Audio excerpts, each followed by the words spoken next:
واتقوا الله الذي تساءلون به والأرحام إن الله كان عليكم رقيبا يا أيها الذين آمنوا اتقوا الله حق تقاته ولا تموتن إلا وأنتم مسلمون يا أيها الذين آمنوا اتقوا الله وقولوا قولا سديدا يصلح لكم أعمالكم ويغفر لكم ذنوبكم ومن يطع الله ورسوله فقد فاز فوزا عظيما إن أصدق الحديث كتاب الله وخير الهدي هدي محمد وشر الأمور محدثاتها وكل محدثة بدعة وكل بدعة ضلالة وكل ضلالة في النار.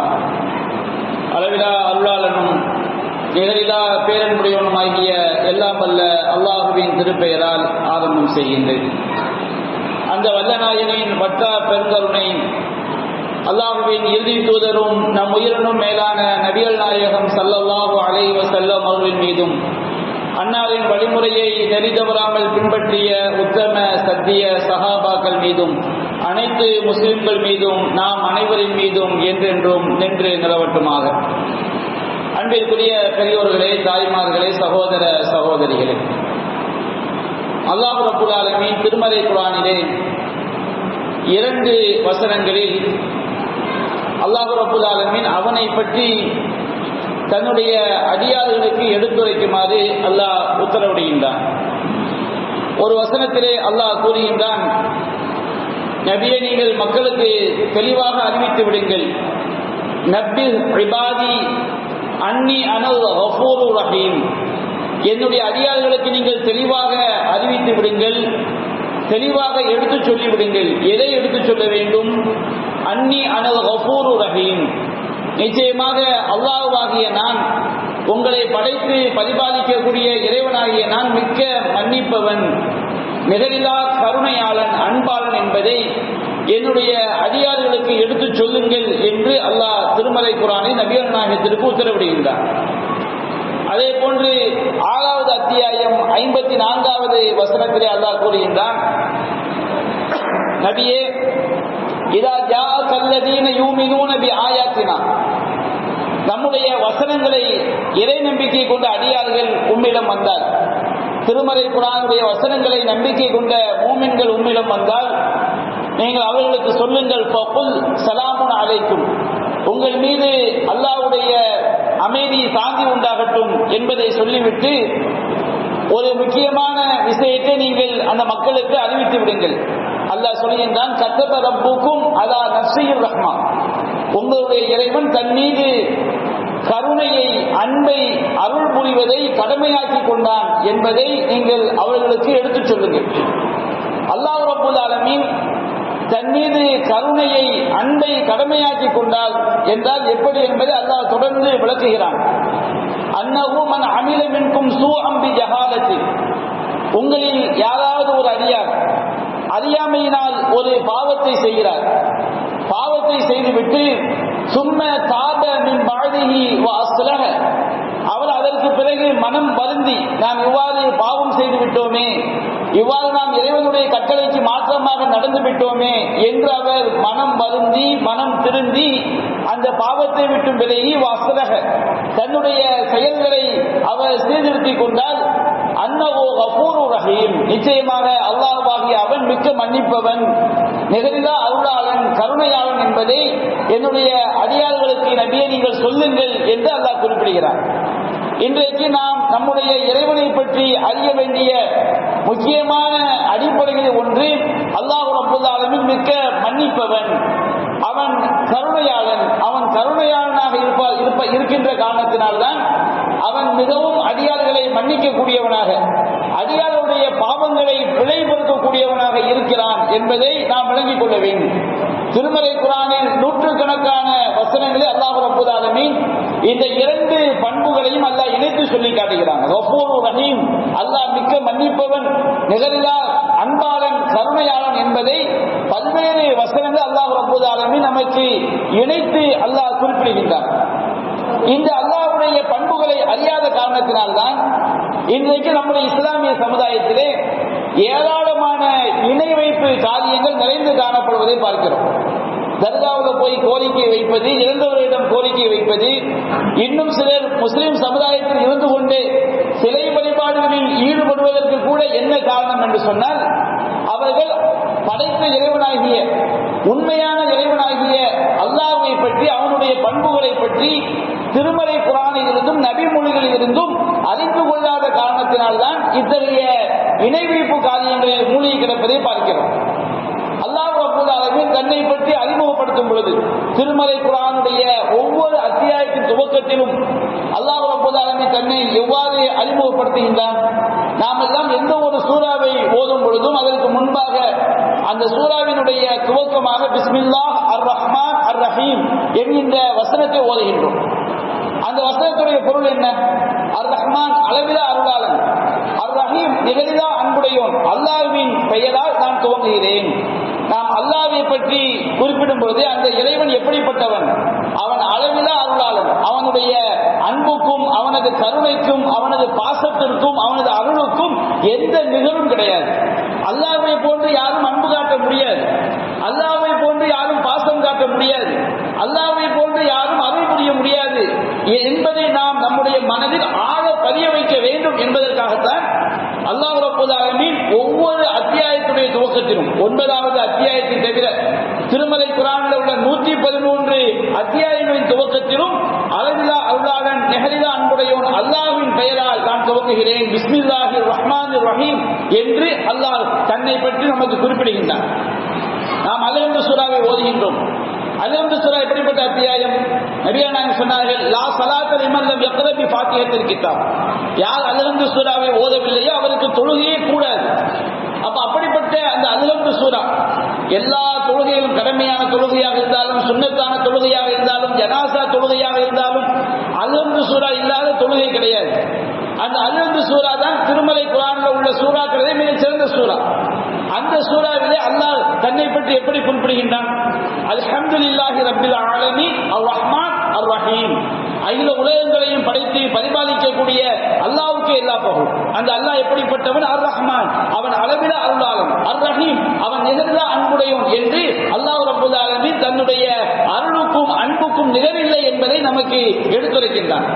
நபிகள் நாயகம் ஸல்லல்லாஹு அலைஹி வஸல்லம் அவர்கள் ஏராளமான நபி மொழிகளில் அல்லாஹ்வுடைய கருணையை பற்றி, அல்லாஹ்வுடைய அன்பை பற்றி நமக்கு எடுத்துரைக்கின்றார்கள்.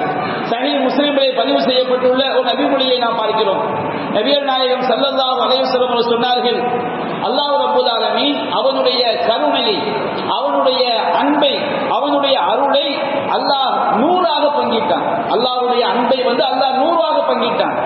100ஆக அல்லாஹ் பங்கிட்டு அதில் 99 மடங்கை மறுமையில் தன்னுடைய அடியார்களுக்காக அல்லாஹ் அதை தயார்படுத்தி வைத்திருக்கிறான். அவனுடைய கருணையில் ஒரே ஒரு மடங்கை தான் அல்லாஹ் இந்த பூமியில் அவனுடைய படைப்பினங்களுக்கு மத்தியில் அல்லாஹ் இறக்கி வைத்தான். மனிதர்களுக்கு மத்தியில் மட்டுமல்ல, மனிதர்கள், ஜின்கள், பறவைகள், விலங்கினங்கள், என்னென்ன ஜீவராசிகள் இருக்கிறதோ, கடல்வாழ் உயிரினங்கள், எல்லா படைப்பினங்களுக்கும் மத்தியிலே அல்லாஹ் ரப்பல் ஆலமீன் அவனுடைய கருணையில் 100ல் ஒரு பங்கைத்தான் இந்த படைப்பினங்களுக்கு மத்தியிலே அல்லாஹ் இறக்கி வைத்தான். அந்த கருணையின் காரணமாகத்தான் ஒரு மனிதன் தன்னுடைய தாயின் மீது காட்டக்கூடிய அன்பு, தன்னுடைய மனைவியின் மீது காட்டக்கூடிய அன்பு, தன்னுடைய பிள்ளைகள் மீது காட்டக்கூடிய அன்பு, தன்னுடைய தந்தை மீது காட்டக்கூடிய அன்பு, ஏழைகள் மீது, அனாதைகள் மீது, உறவினர்கள் மீது என்று மனிதன் காட்டக்கூடிய எல்லா அன்பும் அது அவனுடைய உள்ளத்தில் எங்கிருந்து வந்தது? அல்லாஹ் ரப்பல் ஆலமீன் இறக்கி வைத்த அந்த கருணையின் பிரதிபலிப்பு தான் ஒவ்வொரு படைப்பினமும் இன்னொரு தன்னுடைய குட்டிகளின் மீது காட்டக்கூடிய பண்பு. நபிகள் நாயகம் ஸல்லல்லாஹு அலைஹி வஸல்லம் சொன்னார்கள், ஒரு குதிரை தன்னுடைய கால் குழம்பு குட்டியின் மீது பட்டுவிட்டால் எங்கே தன்னுடைய குதிரைக்கு பாதிப்பு உண்டாகிவிடுமோ என்று தன்னுடைய கால் குழம்பை தன்னுடைய குட்டியின் மீது பட்டுவிடாமல் உயர்த்துகிறது அல்லவா? இதுவும் அல்லாஹ் ரப்பல் ஆலமீன் இந்த படைப்பினங்கள் மீது இறக்கி வைத்த அந்த அன்பின் காரணமாகத்தான். அப்ப நம்முடைய உள்ளத்துல அன்பு, கருணை என்ற அந்த தன்மை ஏற்பட்டிருப்பதற்கு காரணமே அல்லாஹ் ரப்பல் ஆலமீன் அவன் இறக்கி வைத்த அந்த கருணை. அவனது கருணையின் 100ஆக அல்லாஹ் பங்கிட்டு அதில் ஒரு பகுதி தான் இத்தகைய விளைவுகளை உலகத்தில் ஏற்படுத்தி. உலகத்தில் நம்ம பேசுறோம், என்ன மாதிரி யாராவது அன்பு காட்ட முடியுமான்னு மனிதன் கேட்கின்றான். தன்னுடைய மனைவியை நான் உன்னை உலகத்திலே அதிகமாக நேசிக்கிறேன் சொல்கிறான். மனைவி கணவனை பார்த்து சொல்கிறார்கள், தாயை பார்த்து சொல்கிறார்கள், தந்தையை பார்த்து சொல்கிறார்கள். தாங்கள் அன்பு கொண்ட மனித மக்களுக்காக மிகப்பெரிய தியாகங்களை எல்லாம் செய்கிறார்கள். இந்த தியாகம் எல்லாம், இந்த அன்பு எல்லாம், இந்த கருணை எல்லாம் இறைவனுடைய கருணையின் 100ல் 1 பங்கில் தான் இப்படி நடக்கிறது என்று சொன்னால், மறுமை நாளில் அல்லாஹ் ரப்பல் ஆலமீன் தன்னுடைய அதிகாரிகளுக்காக அவனது 99% கருணையை அல்லாஹ் வெளிப்படுத்தவிருக்கிறார் என்று சொன்னால், அந்த அல்லாஹ்வுடைய பாசம், அந்த அல்லாஹ்வுடைய கருணை, அவனது அருள், அவனது அன்பு அது எப்படி இருக்கும் என்பதை நாம் எந்த கற்பனையும் செய்துவிட முடியாது. அப்படிப்பட்ட நிகழ்ந்த அன்பாளனாக அல்லாஹ் இருக்கின்றார். அல்லாஹ் ரப்பல் ஆலமீன் இந்த மனித சமுதாயத்தின் மீது கொண்டிருக்கக்கூடிய பேரருள், அல்லாஹ்வுடைய அடியார்கள் மூமின்கள் மீது அல்லாஹ் கொண்டிருக்கக்கூடிய பாசம், எந்த அளவிற்கு இறைவனுடைய அருள் இருக்கிறது.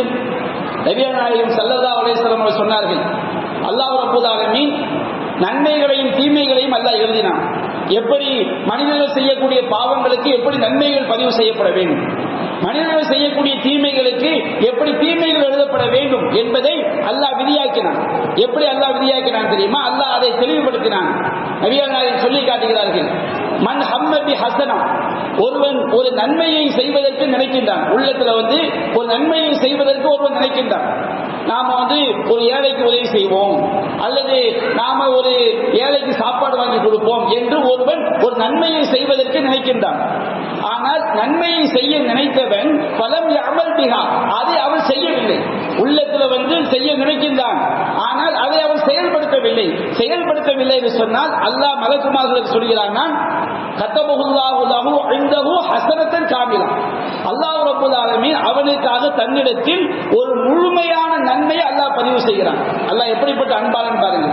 ஒருவன் நல்லதை செய்ய நினைக்கிறான், நல்லதை செய்ய நினைத்து அதை அவன் செயல்படுத்தாமல் விட்டுவிட்டால் அவனுக்கு ஒரு முழுமையான நன்மை. ஒருவன் ஒரு நல்லதை நினைத்து அதை செயல்படுத்தி விட்டால், ஒருவன் நல்லதை நினைக்கிறான், ஒரு ஏழைக்கு ஒரு 10 ரூபாய் கொடுப்போம், ஒரு சாப்பாடு கொடுப்போம், ஒரு தண்ணி கொடுப்போம் என்று ஒருவன் ஒரு நல்லதை நினைத்து அவன் அதை நடைமுறைப்படுத்தி விட்டால் அதற்குரிய கூலி என்ன தெரியுமா? அல்லாஹ் எப்படிப்பட்ட அர் ரஹ்மான் தெரியுமா? நபிகள் சொல்கிறார்கள், கதபல்லாஹு லஹு இலா 10 ஹஸனாத், அல்லாஹ் ரப்பல் ஆலமீன் அவனுக்காக தன்னிடத்தில் 10 நன்மைகளை பதிவு செய்கிறான். 10 மட்டுமல்ல, அவனுடைய இஹ்லாஸை பொறுத்து, மன தூய்மையை பொறுத்து இலா 700 அவனுக்கு 700 மடங்காக அல்லாஹ் பதிவு செய்கிறான்.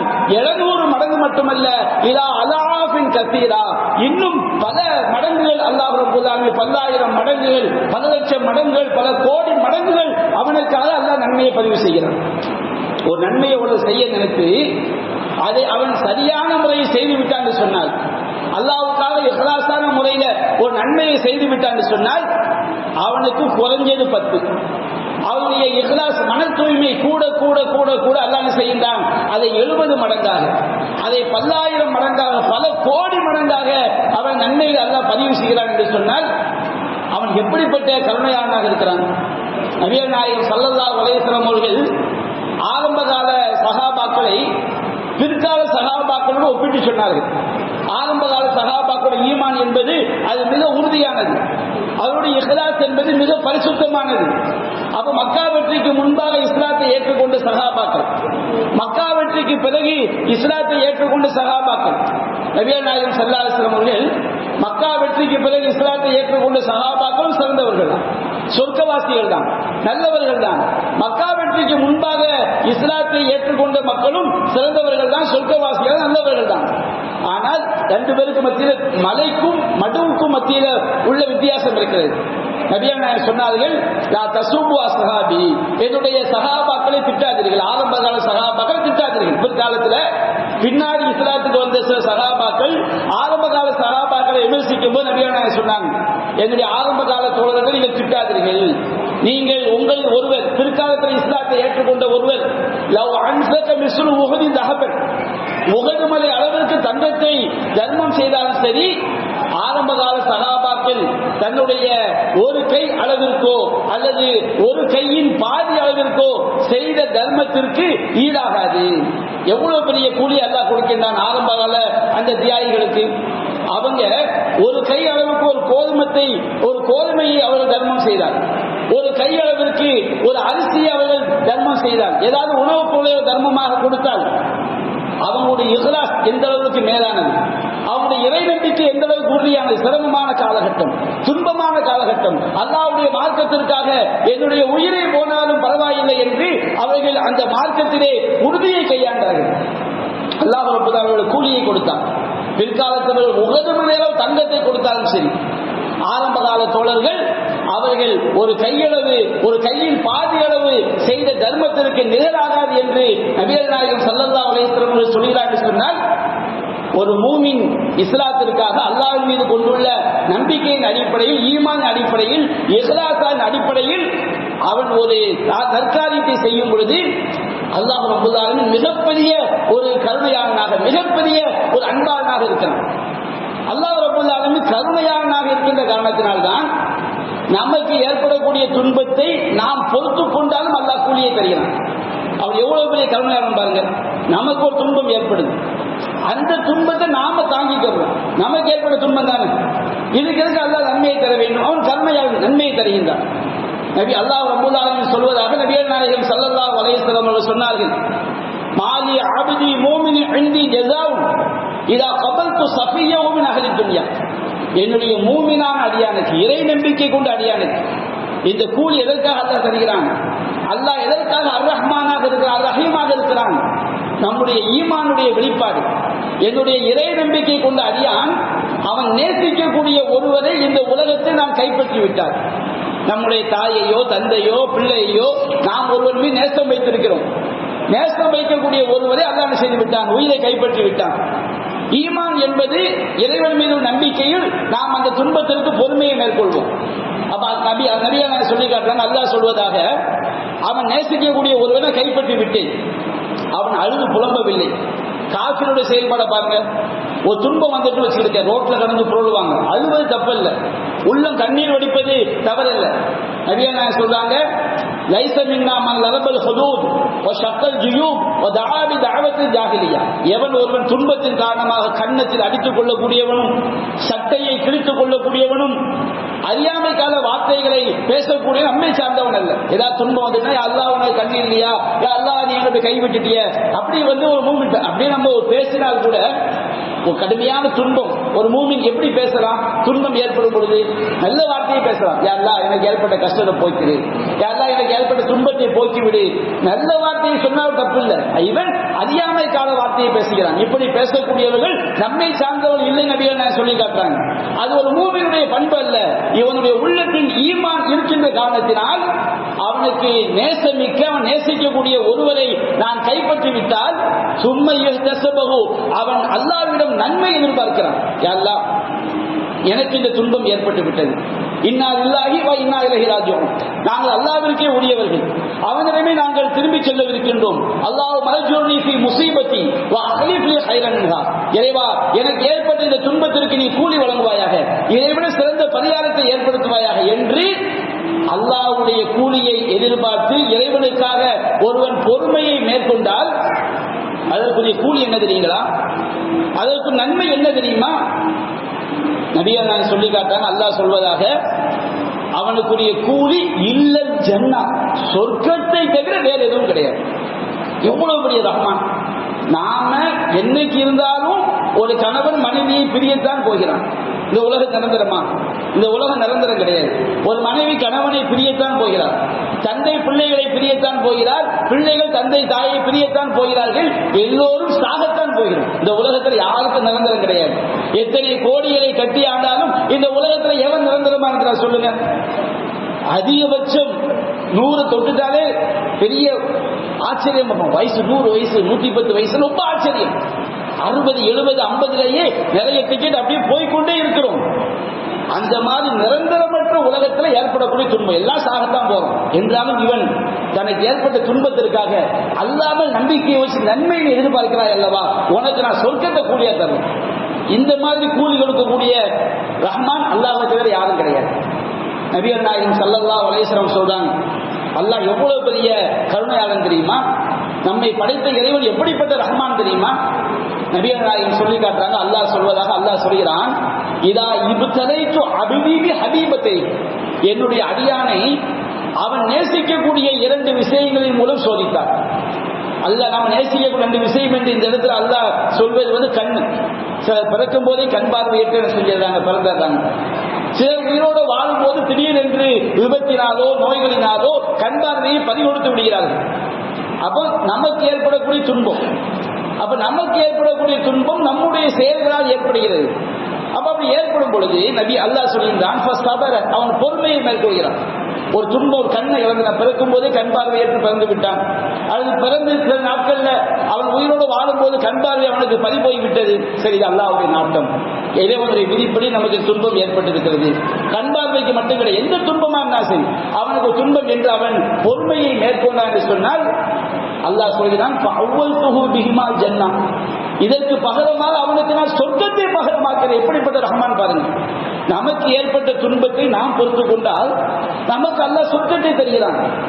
நபிகள் நாயகம் ஸல்லல்லாஹு அலைஹி வஸல்லம் சொன்னார்கள், எந்த ஒரு துன்பமாக இருந்தாலும் சரி, மா யுஸீபுல் முஸ்லிம மின் நஸபின் வலா வஸபின் வலா ஹுஸ்னின் வலா கம்மின் வலா ஹம்மின், ஒரு முஸ்லிமுக்கு ஏற்படக்கூடிய துன்பம், துக்கம், துயரம், மனக்கவலை, கஷ்டம், மனபாரம் எதுவாக இருந்தாலும் சரி, ஹத்த ஷௌகத்தை ஷாக்குஹா, அவனுடைய காதில் குத்தக்கூடிய முள்ளாக இருந்தாலும் சரி, சின்ன ஒரு முள்ளு அந்த குத்திருச்சு, அல்லாஹ்வுடைய விதிப்படி ஏற்பட்டிருக்கின்ற இறைவனுக்காக அந்த துன்பத்தை அவன் பொறுத்து கொண்டான். பெரிய துன்பமாக இருந்தாலும் சின்ன துன்பமாக இருந்தாலும் சரி, அந்த ரஹ்மான் எப்படிப்பட்டவன் தெரியுமா? இல்லா கஃபரல்லாஹு பிஹி ஹத்தாயா, அதற்கு பகரமாக அவன் பொறுமையை மேற்கொண்ட காரணத்தினால் அவனுடைய பாவங்களை எல்லாம் அல்லாஹ் அழிக்கிறான் என்று சொன்னால் அந்த அல்லாஹ்வுடைய கருணை எப்படிப்பட்டது, அவன் எப்படிப்பட்ட ரஹ்மான். அடுத்து பாருங்க, அல்லாஹ் எப்படிப்பட்ட ரஹ்மான் தெரியுமா? நபியா சொல்றாங்க, வஃபி புதுஇ அஹதிக்கும் சதகா, உங்களை ஒருவர் மனைவியோடு தாம்பத்தியத்தில் ஈடுபடுவது கூட நன்மைங்கிறாங்க. ஒருவர் சஹாபாக்கள் ஆச்சரியப்பட்டு கேட்கிறாங்க, அல்லாஹ்விடத்திலே அயல்தி அஹதுனா ஷஹவத்தஹு ஃபயக்குனு ஃபீ அஜ்ரும், எங்களை ஒருவர் அவனுடைய ஆசையை அவனுடைய இச்சையை அவன் தீர்த்துக் கொள்கிறான், இதற்கு அல்லாஹ் கூலி தர வேண்டும், இதற்காக அல்லாஹ் இதற்கு கூலி தர வேண்டும். அவனுடைய ஆசை, அவனுடைய விருப்பம், அவன் மன திருப்தி அடைகிறான், அல்லாஹ் ஏன் இவருக்கு நன்மையை கொடுக்க வேண்டும்? நபியா சொன்னாங்க, இந்த உலகத்துல காஃபிர்களுக்கும் மூமின்களுக்கும் உள்ள வித்தியாசம் என்ன தெரியுங்களா? இந்த உலகத்துல மூமின்கள் அல்லாத எல்லோருமே திருமணம் முடிக்கிறாங்க, எல்லோருமே சம்பாதிக்கிறாங்க, எல்லோருமே பெற்றோர்களை கவனிக்கிறார்கள், எல்லோருமே உறவினர்களை அரவணைக்கிறார்கள், எல்லா மக்களிலையும் நன்மைகள் செய்யக்கூடியவங்க இருக்கிறாங்க. ஆனால் ஒரு மூமின் மட்டும்தான் அவன் தன்னுடைய மனைவியை கவனிக்கிறான் என்று சொன்னால் எல்லோரும் இந்த மனைவி தன்னிடத்தில் அன்பாக இருக்க வேண்டும் என்பதற்காக கவனிப்பார்கள், தன்னுடைய மனைவி தன்னிடம் பாசமாக இருக்க வேண்டும், தனக்கு பணிவிடை செய்ய வேண்டும் என்பதற்காக கவனிப்பார்கள். ஆனால் ஒரு மூமின் மட்டும்தான் அவன் என்னுடைய இறைவன் மனைவியை கவனிக்க சொல்கிறான் என்பதற்காக கவனிப்பான். பாசமும் இருக்கும். எல்லோரும் இந்த உலகத்தில் எதற்காக திருமணம் செய்கிறாரோ அந்த நோக்கம் ஒரு மூமினுக்கு இருக்கும். அதையும் தாண்டி என்னுடைய இறைவன் மனைவியை கவனிக்க சொல்கிறான், என்னுடைய இறைவன் பிள்ளைகளை கவனிக்க சொல்கிறான், என்னுடைய இறைவன் பெற்றோர்களை கவனிக்க சொல்கிறான். நாம் எதற்காக தூங்குகிறோம்? யார்கிட்ட போய் கேட்டாலும் ஈமான் இல்லாத அல்லது சரியாக இஸ்லாத்தை புரியாத யார்கிட்ட போய் கேட்டாலும் உடல் ஆரோக்கியத்துக்காக தூங்குறோம் பாங்க. எதுக்குப்பா சம்பாதிக்கிற? நான் நல்லபடியா வாழ்வதற்காக சம்பாதிக்கிறேன் பாங்க. ஆனால் ஒரு மூமினுடைய பதில் அது அல்ல. நான் எதற்காக தூங்குகிறேன்? என்னுடைய இறைவனுக்கு கட்டுப்பட்டு வாழ வேண்டும். என்னுடைய இறைவன் என்னை தொலை சொல்கிறான், என்னுடைய இறைவன் நோன்பு தொடுக்க சொல்கிறான், என்னுடைய இறைவன் ஜக்காத் கொடுக்க சொல்கிறான், என்னுடைய இறைவன் பல்வேறு காரியங்களை செய்ய சொல்கிறான். அதற்கு எனக்கு உடல் ஆரோக்கியம் தேவை. நான் உடல் ஆரோக்கியத்தோடு இருந்தால்தான் நான் இறைவனுக்கு வழிபட்டு வாழ முடியும். அதற்காக தூங்குகிறேன். எதற்காக சம்பாதிக்கிறார்? எல்லோரும் நல்லா இருக்க சம்பாதிக்கணும்னு சொல்லுவாங்க. ஆனா ஒரு மூமினுடைய நோக்கம் அப்படி அல்ல. என்னுடைய இறைவனுக்கு வழிபட்டு வாழ வேண்டும் என்ற சம்பாத்தியம் அவசியம். இப்ப நம்ம தொழணும்னா தொழுவதற்கு உடம்புக்கு சக்தி அவசியம். சாப்பிடாம தொழ முடியுமா? ருக்கு செய்ய முடியுமா? சுஜூத் செய்ய முடியுமா? தூங்காவிட்டால் சரியாக தொழ முடியுமா? அப்ப நம்ம சாப்பிட்டால் தான் சரியாக அல்லாஹ்வை தொழ முடியும். அல்லாஹ் நாம் பெற்றோருக்கு செய்ய வேண்டிய கடமையை செய்வதற்கு ஒரு பொருளாதாரம் அவசியம், பிள்ளைகளை கவனிப்பதற்கு பொருளாதார அவசியம், ஜக்காத் கொடுக்க வேண்டும், ஏழைகளை கவனிக்க வேண்டும், அனாதைகளை அரவணைக்க வேண்டும், உறவினர்களை அரவணைக்க வேண்டும், ஹஜ் செய்ய வேண்டும், குர்பானை கொடுக்க வேண்டும். இப்படி ஏராளமான இறை கடமைகள், மார்க்க வணக்கங்கள் பொருளாதாரத்தை அடிப்படையாக கொண்டு இருக்கிறது. அவ எதற்காக நான் சம்பாதிக்கிறேன்? என் இறைவன் சொன்னபடி வாழ்வதற்காக சம்பாதிக்கிறேன். இப்படி இந்த எண்ணத்தில் நீங்க எத்தனை ஆயிரம் கோடியை சம்பாதிச்சாலும் அந்த செல்வம் நம்மை அல்லாஹ்வை விட்டு திசை திருப்பாது. இந்த எண்ணம் வந்துட்டு வச்சுக்கோங்க. நம்ம காசுக்கு நம்ம அடிமையாகாத வரைக்கும் எத்தனை கோடிகள் நம்ம சம்பாதிச்சாலும் அல்லாஹ்வுடைய நினைவை விட்டும் காசு நம்மை திருப்பாது. என்னைக்கு அல்லாஹ்வுடைய மார்க்கத்தை விட நமக்கு செல்வம் பெரிது என்று ஆகிவிட்டதோ அன்றைக்கு நாம் இணை வைப்பு ஷிர்கில் விழுந்து விட்டோம். அது நபியா சொன்னார், தஈஸ அப்து தீனார் வ அப்து திர்ஹம், தங்கம் வெள்ளி காசுகளுக்கு மென்மைப்பட்டுக்கும் கடிதப்பட்டுக்கும் அடிமையானவன் நாசமாகி விட்டான். அடிமையானவன் என்று சொன்னால் அல்லாஹ்வை விட அவன் செல்வத்தை, மார்க்கத்தை விட செல்வத்தை விரும்பக்கூடியவன் ஆகிவிட்டான். அப்போ ஒரு மூமின் அவன் திருமணம் செய்கிறான் என்று சொன்னால் அவன் நோக்கம் என்ன? அவன் ஹராமுல போய் விழுந்து விடக்கூடாது. என்னுடைய இறைவன் சொன்னபடி என்னுடைய கற்பை நான் பாதுகாத்துக் கொள்ள வேண்டும் என்றால் அதற்கு திருமணம் அவசியம் என்பதற்காக அவன் திருமணம் செய்கிறான். அவன் தன்னுடைய கற்பை பாதுகாத்துக் கொள்வதற்காக அவன் தாம்பத்தியத்தில் ஈடுபடுகிறான். அல்லாஹ் அவனுக்கு நன்மையை பதிவு, கருணையாளன் அவனுக்கு நன்மையை அல்லாஹ் பதிவு செய்கிறான். சஹாபாக்கள் கேட்டார்கள், அல்லாஹ்வின் தூதரே, எதற்காக எங்களுடைய ஆசையை நிறைவேற்றிக் கொள்வதற்கு எதற்கு அல்லாஹ் கூலி தர வேண்டும்? ஆச்சரியம். அவன் ரஹ்மான். நபியா நாயகம் சொன்னார்கள், இதே அவன் ஒரு ஹராமான காரியத்தை செய்து விட்டால், ஒரு விபச்சாரத்தில் ஈடுபட்டு விட்டால் அதற்காக அல்லாஹ் அவனை தண்டிப்பான் அல்லவா? ஆமாம் அல்லாஹ்வின் தூதரே, அதற்காகத்தான் அவன் அந்த ஹராமை தவிர்க்க வேண்டும் என்பதற்காக, அவன் ஹலாலை செய்ததற்காக அவன் அல்லாஹ் அவனுக்கு கூலியை கொடுக்கின்றான். அவன் அர் ரஹ்மான், அவன் கருணையாளன். நபியா நாயகம் சொன்னார்கள், நீ உன்னுடைய மனைவியினுடைய வாயில் ஊட்டிவிடக்கூடிய ஒரு கவல உணவாக இருந்தாலும் சரி அதற்கும் அல்லாஹ் நன்மையை தருகிறான். எல்லாரும் எதுக்கு மனைவி வாய் வச்ச இடத்துல கடை சாப்பிடுறாங்க, மனைவி குடித்த இடத்துல என்ன செய்யறாங்க, வாய் வச்சு குடிக்கிறாங்க? என்ன, அவங்க ரொம்ப பாசம், ரொம்ப கணவன் மனைவி நேசம், அந்த அளவுக்கு அவர் என்ன செய்யறாரு, ரொம்ப அட்ராக்டிவா இருக்கிறாங்க. ஆனால் ஒரு மூமின், ஒரு மூமினான பெண், ஒரு மூமினான கணவன், ஒரு மூமினான மனைவி அவங்க அன்பு காட்டுறாங்க. எதற்காக நீ உங்களுடைய கணவனும் அன்பாக நடக்கிறாய்? எதற்காக உங்களுடைய மனைவியிடம் அன்பாக நடக்கிறாய்? என்னுடைய இறைவன் சொன்னான், உங்கள் மனைவியரிடத்தில் நீங்கள் அழகிய முறை வாழ்க்கை நடத்துங்கள். நீங்கள் அவரிடம் ஒரு குணத்தை வெறுத்தால் அதை நீங்கள் பொருந்திக் கொள்ளுங்கள். நீங்கள் வேறு நன்மைகளை அல்லாஹ் வைத்திருப்பான். அல்லாஹ் இப்படியெல்லாம் சொல்லி இருக்கிறான். அதற்காக நான் வாழ்கிறேன். ஒரு பெண் என்ன செய்கிறார்? தன்னுடைய கணவனுக்காக தன்னை அலங்கரித்துக் கொள்கிறார். வெளியே போகும்போது அலங்கரிக்கக்கூடிய பெண்களை எல்லாம் பார்க்கிறோம். ஒரு பெண் என்ன செய்கிறார்? கணவனுக்காக தன்னை அலங்கரித்துக் கொள்கிறார். ஒரு ஆண் என்ன செய்கிறான்? தன்னுடைய மனைவிக்கான தன்னை அலங்கரித்துக் கொள்கிறார். பெரிய சோகத்தாடி வைக்காம, மீசைய வாய் அடைக்கிற மாதிரி வைக்காம, தன்னுடைய மனைவிக்கு, தன்னுடைய மனைவியுடைய பார்வைக்கு தான் அழகாக இருக்க வேண்டும் என்பதற்காக நல்ல அழகிய ஆடைகளை உடுத்துறான். வீட்டில் நறுமணத்தோடு இருக்கிறான், தன்னை அலங்கரித்துக் கொள்கிறான். எதற்கு பால் இப்படி செய்கிறாய்? என்னுடைய இறைவன் இவ்வாறு உத்தரவிட்டிருக்கிறான். ஒரு பெண்ணு தன்னுடைய கணவனுக்காக தன்னை அலங்கரித்துக் கொள்கிறார். இன்றைய சமூகத்தில் அதான் பெரிய பிரச்சனை. சமூகத்தில் என்ன பிரச்சனை? அதிகமான குடும்பங்கள்ல பெரிய பிரச்சனை என்றால், வீட்டுக்குள்ள இருக்கும் போது அழுக்கு மூட்டையாக இருக்கக்கூடிய பெண்கள் வீட்டை விட்டு வெளியேறும்போது செய்றாங்க, அலங்கரித்துக் கொண்டு வெளியே போறாங்க. அது பாவ மூட்டையை அவங்களுக்கு ஏற்படுத்திவிடும். ஆனால் ஒரு மூமினான பெண் தன்னுடைய கணவனுக்காக தன்னை அலங்கரித்துக் கொண்டாள் என்று சொன்னால் அவளுக்கு அந்த அலங்காரத்திற்காக நன்மை பதிவு செய்யப்படுகிறது. தன்னை அலங்கரி, நாம சுத்தமா இருக்கிறோம், நாம பல் துளக்கிறோம், நாம எண்ணெய் சீவுறோம், நமக்கு தான் ஆரோக்கியம். நம்மை படைத்த இறைவன் நன்மை தர்றான். எதுக்குப்பா நன்மை? நீ உன்னுடைய இறைவன் சொன்னான் என்பதற்காக நீ இப்படி வாழ்கிறாய். உன்னுடைய இறைவன் சொன்னான் என்பதற்காக நீ இப்படி செய்கிறாய். இறைவன் கருணையாளன், உனக்கு நன்மையை தருகிறான். அதன் நபியா சொன்னார்கள், உன்னுடைய மனைவியின் வாயில் நீ ஊட்டிவிடக்கூடிய ஒரு கவல உணவாக இருந்தாலும் அல்லாஹ் அதற்கு நன்மையை பதிவு செய்கிறான் என்று சொன்னால் அவனுடைய கருணை என்ன, அவனுடைய அருள் என்ன, அவனுடைய அன்பு என்ன? அன்பிற்குரிய சகோதரர்களே, அல்லாஹ்வுடைய கருணை என்பது, அல்லாஹ்வுடைய அன்பு என்பது, அவனுடைய பாசம் என்பது அது நிகழற்ற ஒன்று. அப்படிப்பட்ட இறைவனுடைய அன்பை விளங்கி, அவனுடைய அருளை விளங்கி அத்தகைய இறைவனுக்கு இணை வைக்க நன்மக்களாக நம்முடைய வாழ்வை நாம் அமைத்துக் கொள்ள வேண்டும் என்று கூறி என்னுடைய முதல் உரையை நான் நிறைவு செய்கின்றேன். வாஹிரு தஅவானா அல்ஹம்துலில்லாஹி ரப்பில் ஆலமீன்.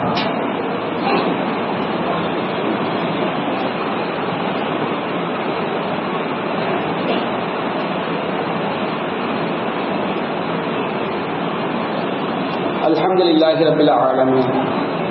அன்பிற்குரிய சகோதரர்களே, நபிகள் நாயகம் ஸல்லல்லாஹு அலைஹி வஸல்லம் அவர்கள் மக்கா வாழ்க்கையிலே இந்த சத்திய தீனுல் இஸ்லாத்தை பிரச்சாரம் செய்யக்கூடிய காலகட்டத்திலே ஒரு குழுவினர் அல்லாஹ்வின் தூதரை சந்திக்க வருகிறார்கள். மக்காவில் வாழ்ந்த முஷ்ரிக்கீன்கள்ல ஒரு கூட்டம் நபிகள் நாயகம் ஸல்லல்லாஹு அலைஹி வஸல்லம் அவர்களை சந்திக்க வருகிறார்கள்.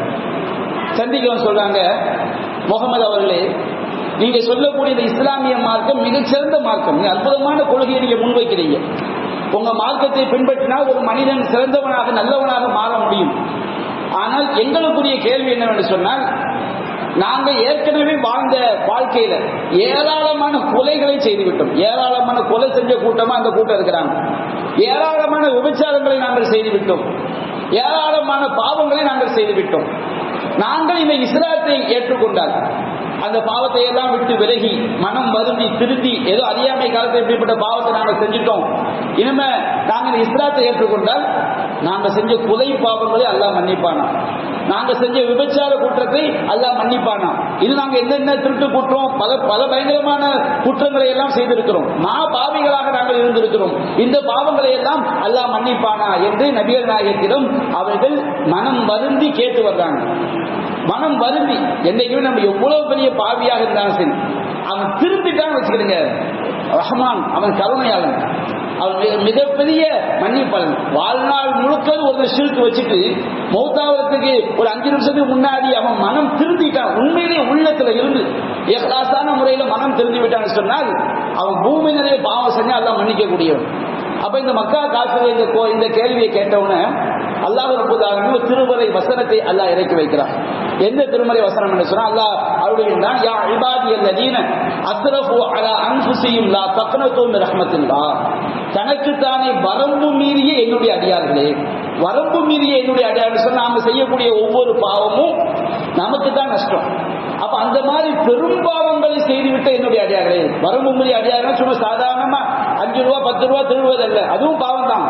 பல லட்சம் கோடியெல்லாம் அநியாயம் பண்ணியிருப்பாங்க, பல்லாயிரக்கணக்கான உயிர்களை கொலை செய்திருப்பாங்க. அப்படிப்பட்ட மாபாவி தனக்குத்தானே வரம்பு மீறி என்னுடைய அடியார்களே லா தக்னது மின் ரஹ்மத்தில்லாஹ், அல்லாஹ்வுடைய அருளுடன் நிராசை அடைகிறாங்க. எவ்வளவு பெரிய பாவம் நீ செஞ்சிருந்தாலும் சரி, அறியாம செஞ்சிருந்தாலும் சரி, நீ அந்த பாவத்தை நினைத்து உண்மையிலேயே மனம் வருந்தினார்.